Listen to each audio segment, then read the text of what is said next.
Fala aí, galera do sétimo ano. Vamos lá, vamos atacar de vídeo novo, né? A gente já sabe aí, já de praxe, que toda vez que eu gravo o vídeo é porque a matéria é nova, né? E o nosso vídeo de hoje vai estar falando de dois tópicos aí. É a sequência do livro. Um tópico não tem nada a ver com o outro, não tem nenhuma ponte que ligue um tópico ao outro, mas faz parte do livro, então vamos estudar, né? Vamos falar de dois temas então. Primeiro é potência e o segundo é plano cartesiano. Vou falar desses dois tópicos aí. De antemão, tanto o tópico de potência quanto os tópicos de plano cartesiano são bem superficiais ainda, né? Os desdobramentos deles são bem mais complexos, né? A potência ela se dissemina em um monte de parte da matemática, né? No oitavo ano a gente vê elas com mais precisão, né? Mas depois ela se divide em vários temas da matemática. Você vai ver potência inserido nelas em coisas até bem difíceis. E plano cartesiano é uma matéria que tem um vasto campo de estudo, né? O princípio de tudo é no plano cartesiano, depois ela vira função, né? A gente vai entender mais para frente o que significa todas essas coisas, mas a princípio, no estudo bem básico aí de potência e plano cartesiano, vocês já vão ter uma ideia de como que se trabalha esses dois temas. Até porque potência, a gente já viu ano passado, potência dos naturais, a gente já sabe mais ou menos a mecânica de como funciona. Hoje a gente vai ver com algumas propriedadezinhas novas, né? Então vamos nela. Primeira coisa então aqui, vamos lá.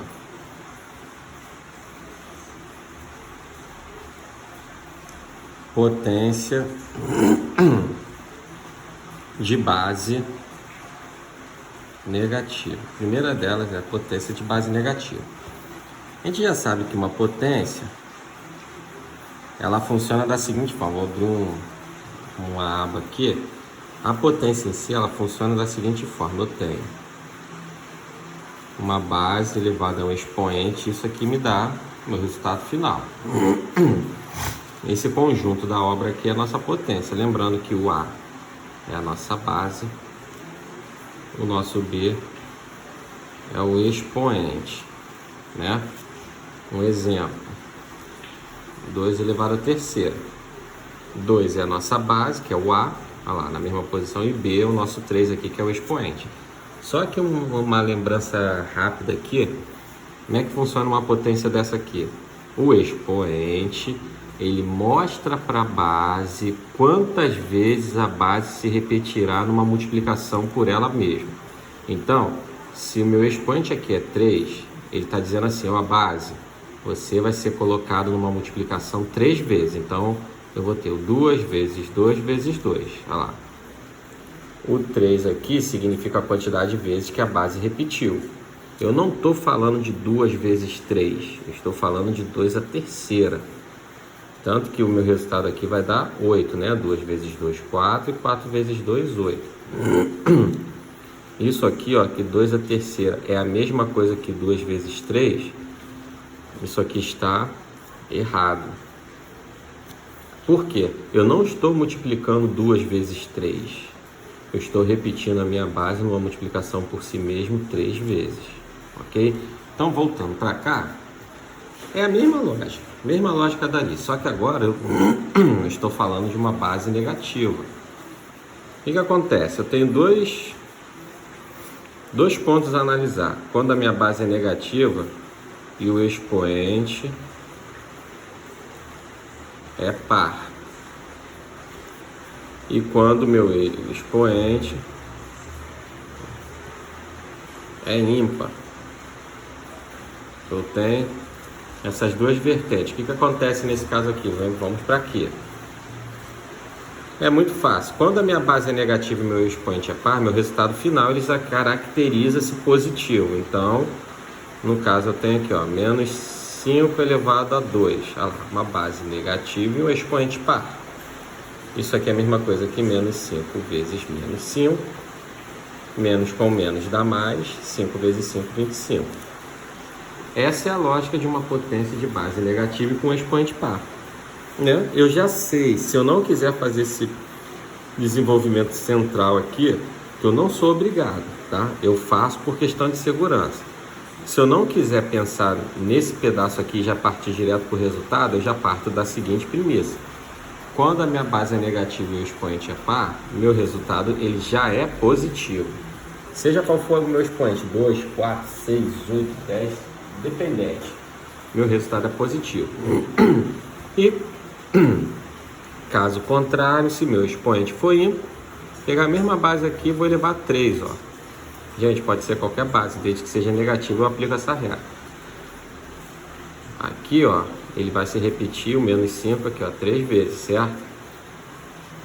Nesse caso, qual é o contexto de uma base negativa e expoente ímpar? É o inverso. Se com base negativa e expoente par ele fica positivo, base negativa e expoente ímpar, ele vai ficar negativo. E 5 vezes 5 vezes 5 dá 125. Acabou.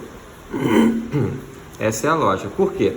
Porque se eu não quiser fazer esse produto do meio, eu já tenho que entender que, opa, surgiu uma base negativa e um expoente ímpar, já vai ser negativo. Essa é uma situação, galera, que quando eu estou fazendo uma potência em si, quando eu estou fazendo exercícios de potência em si, eu posso fazer esse desenvolvimento aqui, porque isso aqui são exemplos, são contas direto de potência, entendeu? Agora, quando eu estou, por exemplo, ano que vem vocês vão encarar a equação de segundo grau. Quando eu encontro uma potência lá na equação de segundo grau, que vocês vão ver muitas, eu não posso perder meu tempo fazendo isso aqui. Eu já parto direto para o resultado. Então, eu sabendo essas regrinhas já me ajuda muito a não perder tempo, entendeu? Pô, lá na equação de segundo grau surgiu uma potência negativa e o expoente parou. Opa, positivo. E aqui, isso me conta tempo, entendeu? Então, eu entendo que quando eu estudo a potência em si, particular, eu posso fazer esses desenvolvimentos aqui, que é óbvio que vai me dar meu sinal referência. Mas quando eu vejo uma potência em um outro contexto matemático, eu não preciso mais perder meu tempo fazendo isso. Eu já tenho que saber quanto que dá. A não ser que você queira fazer no canto da folha como rascunho. Fique à vontade, não está errado. Beleza? Então essa é a nossa propriedade 1. Segunda, potência com expoente negativo. Olha só, hein? Agora o efeito é inverso. Eu estudei base negativa, agora eu vou estudar o expoente negativo. Mas Fábio, se o expoente for negativo,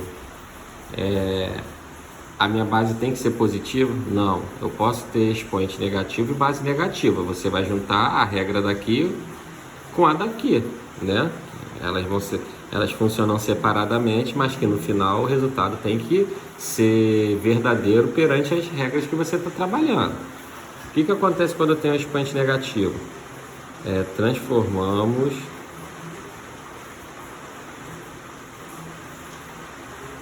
o inverso da base. Ou seja, eu vou pegar minha base e vou inverter. Como assim?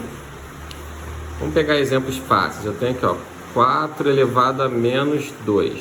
Eu estou botando expoente pequeno assim, galera, para a gente não ficar perdendo muito tempo analisando um expoente muito grande, tá?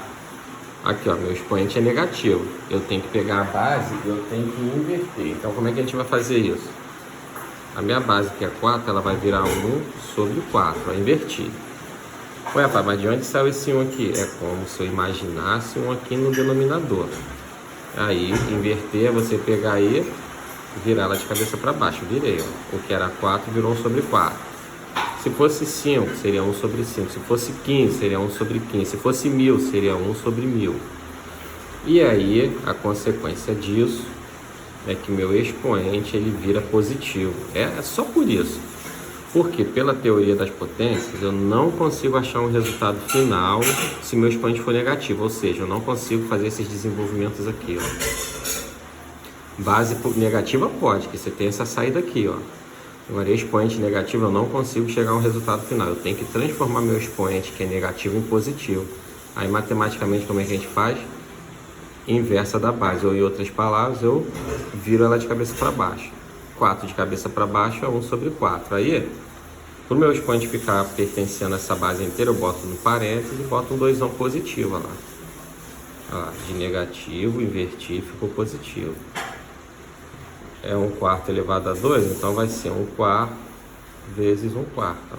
1 vezes 1 dá 1, 4 vezes 4, 16. Tá aí, ó. E se minha base fosse uma fração direta? Por exemplo, eu tenho aqui a minha fração 3/5 elevado a menos 3. Bom, se é a inversa da base, eu vou pegar essa base e vou virar ela de cabeça para baixo, ou seja, o que era 3 sobre 5 vai virar 5. Vamos botar ela negativa aqui, ó. O que era menos 3 sobre 5 vai ficar menos 5 sobre 3. E aí meu expoente passa a ser positivo. Nota: o inverso da base não significa que minha base que era negativa vai ficar positiva não, tá? Eu inverti a base, mas o meu sinal continua o mesmo.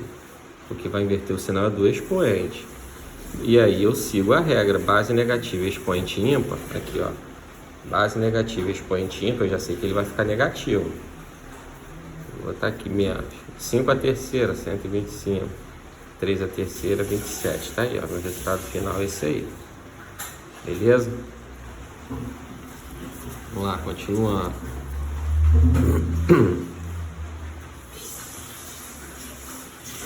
Multiplicação de potências de bases iguais. Acontece na multiplicação de potências de bases iguais,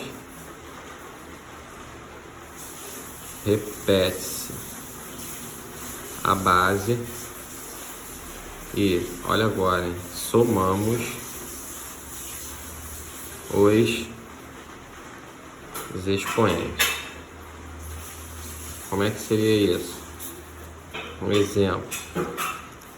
Eu tenho aqui 2 elevado a 1 vezes 2 elevado a 5 vezes 2 elevado a 3.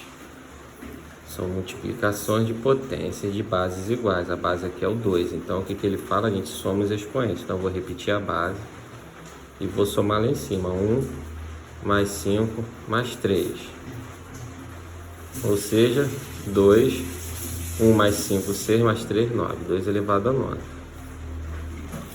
A princípio a gente pode deixar até aqui como resposta final, tá? Porém, se dependendo do exercício eu precisar de resolver isso aqui, a gente resolve. Mas quando o expoente é menor a gente até resolve, mas com o expoente muito grande às vezes a gente deixa só representado, mas aí vai depender muito do que o exercício está te pedindo.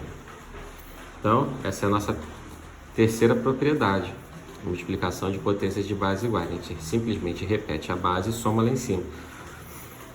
Atento aí, ó, ao segundo exemplo sobre isso aqui, ó. Vamos supor que eu tenho 2 elevado a menos 5 vezes 2 elevado a 4. E agora, hein? Apareceu um sinalzão de menos. Não tem problema. A gente vai repetir a base e vai somar lá, ó, menos 5 mais 4. Isso aqui vai ficar, ó, menos 5 mais 4 dá menos 1. E fala lá, 2 elevado a menos 1. O expoente é negativo, a gente precisa fazer a inversa da base? Depende. Se o cara quiser que você chegue até o final, você vai fazer. Se não, o resultado final é esse aqui. Beleza? Próxima propriedade.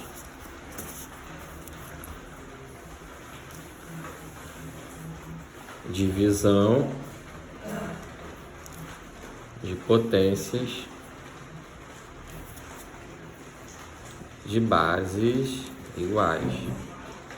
O que acontece na divisão de potências de bases iguais? Acontece o inverso da multiplicação. Se na multiplicação eu somo, na divisão eu vou subtrair. Então a gente repete a base e agora, ó, subtrai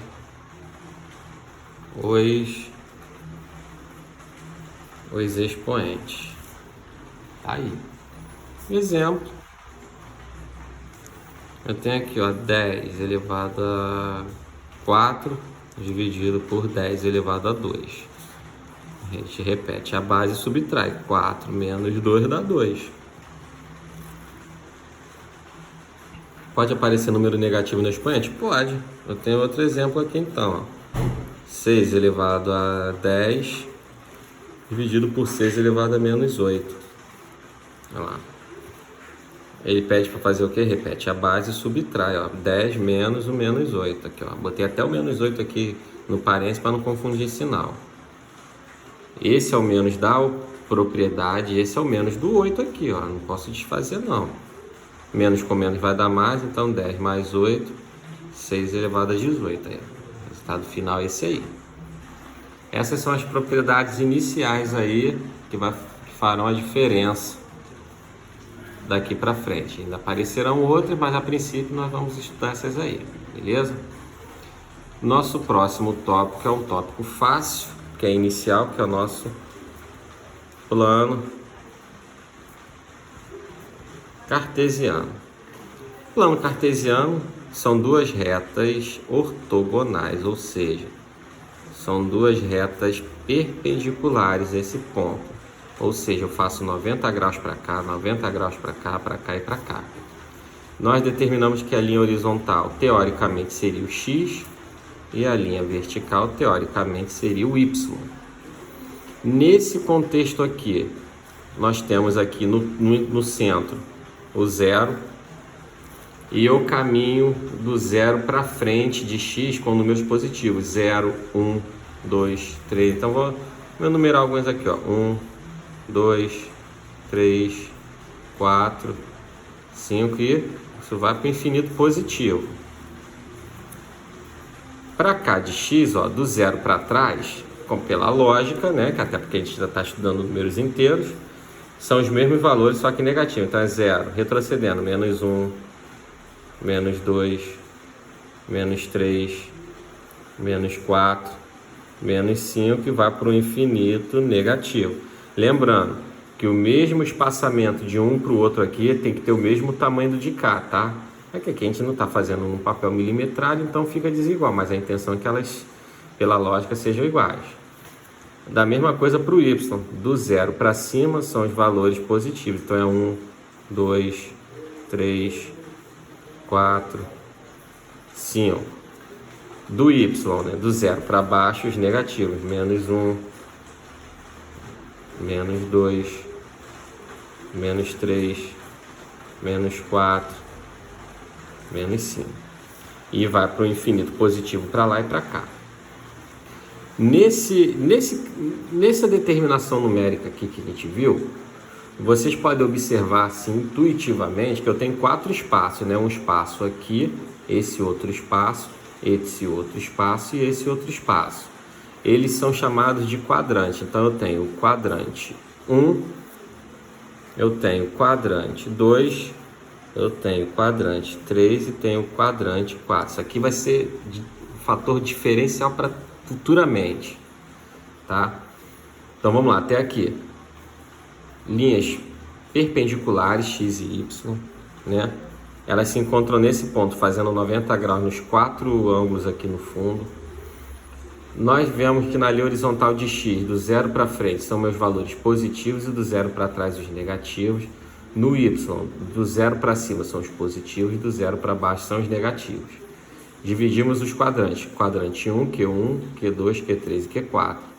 No quadrante Q1, todo mundo aqui é positivo. Vou explicar que carinhas são essas aqui. Aqui, ó, eu tenho um positivo e um negativo. Aqui eu tenho um negativo e um positivo. E aqui, geral, é negativo. Tá? O que são esses sinais aqui? Bom, se eu tenho a variável x e y, eu posso fazer ligações aqui entre valores de x com os valores de y, certo? Eu posso, por exemplo, ligar 3 com 2. Eu posso ligar aqui, ó, 2 com menos 5. Eu posso ligar aqui, ó, menos 3 com 3. Então, você já começa a pensar, bom, Se eu posso ligar um número de x com um número de y, eu tenho um par de números, né? Eu jamais posso ligar x com x, isso não existe, é x com y. Então, nesse caso aqui, se eu estou ligando sempre um valor de x com um valor de y, eu tenho um par de números. Teoricamente, no plano cartesiano, o nome disso é par ordenado. Então, aqui é um par ordenado. Então, você pensa assim, num par ordenado, x, y, a minha ordem tem que ser essa. Sempre o primeiro do par é o x e o segundo é o y. Então, eu nunca vou poder considerar um par ordenado ligando 5 com 1. O y vendo na frente. É o x na frente e o y depois. Então, quando eu olho para esse cara aqui, eu estou imaginando um x e um y. Ah, Fábio, entendi. Mas por que esses sinais? Então, porque no primeiro quadrante eu pego todos os valores de x positivo e pego todos os valores de y positivo. Então, eu tenho um x positivo e um x positivo. No segundo quadrante, eu pego todo mundo de x negativo e continuo com todo mundo positivo de y. No terceiro quadrante, eu pego todo mundo negativo de x e pego todo mundo negativo de y. Olha lá como é que fica certinho. E no quarto quadrante, eu pego todo mundo positivo de x e todo mundo negativo de y. Olha lá. Então, esses são os sinais dos pares ordenados x e y. Por exemplo, no primeiro quadrante, eu posso ligar o par ordenado... Eu quero ligar esse par aqui, vou chamar de A. O par ordenado 3 e 2. Você vê ali, ambos são positivos. Então, é o 3, eu vou ligar ele aqui, com 2, A gente faz uns tracejadinhos. E nesse tracejadinho aqui vai ter um encontro, que é como se eu estivesse movimentando as retas. Nesse ponto eu chamo de A, que é o meu par ordenado 3 e 2. Desculpa aí, galera. 3 e 2. Eu quero ligar, por exemplo, aqui no quarto quadrante, 4 com menos 4. Você vai... Ué, Fábio, mas pode números iguais? Aqui eles não são números iguais, são opostos, né? Mas pode também. Aqui, tracejei. Aqui eu vou ligar o meu ponto B, que eu chamei de 4 e menos 4. Por exemplo, aqui no Q2 eu posso ligar menos 1 com 5 aqui, Vou chegar com o meu tracejadinho.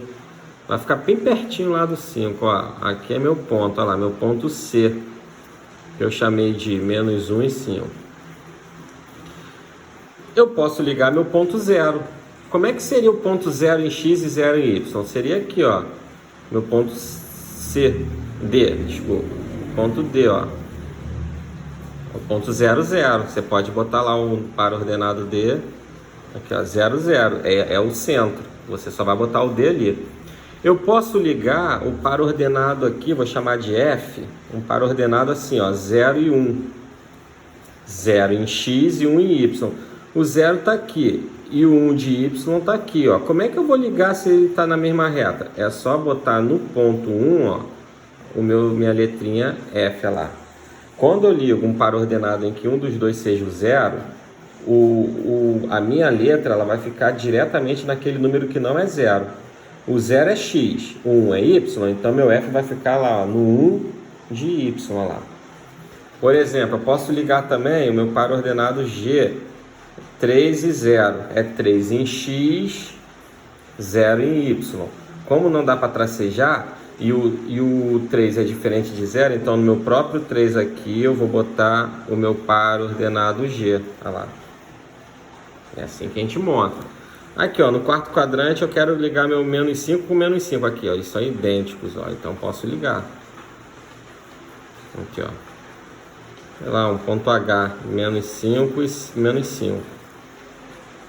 É assim que a gente liga pares ordenados. Isso aqui, gente, é um negócio que ele vai se difundir em muitos estudos da matemática. Mas esse é o nosso primeiro. Entendeu? Então, essa é a ideia de plano cartesiano. Os exercícios são bem simples assim. E na aula a gente tira a dúvida disso aí. Valeu!